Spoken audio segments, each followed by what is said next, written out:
മത്സ്യത്തിൻ്റെ ആവാസ വ്യവസ്ഥ ഒരു അക്വേറിയത്തിലേക്ക് സജ്ജീകരിച്ച ഒരു ടാങ്കാണിത്. ഇതിനെ പ്ലാനറ്റ് അക്വേറിയം എന്നാണ് വിശേഷിപ്പിക്കുന്നത്. ധാരാളം ചെങ്കല്ലുകളും ലാവാ റോക്സും ക്രിപ്റ്റോകോറിനുകൾ വിഭാഗത്തിൽപ്പെടുന്ന സസ്യങ്ങളും ഡ്രിഫ്റ്റ് വുഡും ലാവാ ചിപ്സും ഇതിലുണ്ട്.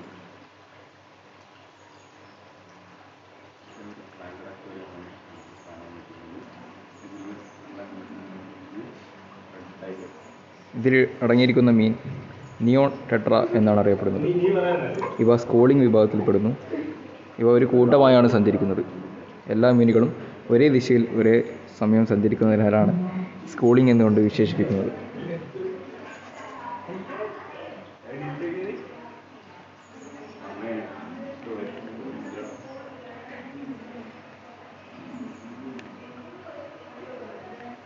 ചെങ്കല്ലുകളും ലാവാ റോക്സും ഡ്രിഫ്റ്റ് വുഡും നൈട്രോസോമോനാസ് പോലുള്ള ബാക്ടീരിയയെ വളർത്തുവാൻ സഹായിക്കുന്നു. കൂടാതെ അക്വേറിയത്തിൻ്റെ ആകർഷണീയതയും കൂട്ടുന്നു.